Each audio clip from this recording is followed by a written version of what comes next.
ဒီအသီးကတကယ်စားကောင်းလားဒါကခူအသီးပါတခိုက်စားလိုက်တာနဲ့ကြိုက်သွားမယ်ရေခဲမုံစားနေရတယ်လို့နူးညံ့ချုံမွေးတဲ့အရာသာရှိတယ်ဒီတလုံးကရောဒါကအုံသီးနုပါတောက်လို့ရတယ်လို့စားလို့လည်းရတဲ့အသီးရှာရှာပါပါအုံးရီကိုအရင်တောက်ပြီးအသားကိုဆက်စားလိုက်အရသာကလုံးဝမိုက်တယ်နောက်တစ်မျိုးကိုကြည့်ရအောင်ဒါကခရမ်းရောင်ဖရဲသီးချိုနှုံးအရမ်းမြင့်ပြီးဖရဲသီးတွေထဲထားရလို့ပြောလို့ရတယ်တကယ်စားကောင်းတယ်ဒါကရောဒါကမက်ကထန်းကပါအရေးရွှန်းလွန်းတဲ့အသီးမစားခင်အိမ်ရင်မရှမ်းအောင်အရင်ပြင်ထားဖို့လိုမယ်ဒီတစ်မျိုးကဤခန့်ပါကျွတ်ရွနဲ့စားလို့ကောင်းတယ်နောက်တစ်လုံးကတော့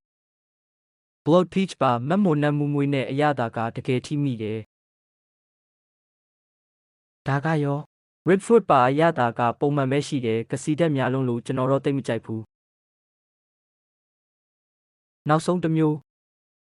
Black Diamond Mango ပါတရက်သီးလောကရဲ့အဆင့်မြင့်မင်းသားအရသာကတော့ရှယ်ကောင်းတယ်ဒါပေမဲ့ဈေးကြီးလွန်းလို့ကျွန်တော်တော့မဝယ်နိုင်ဘူး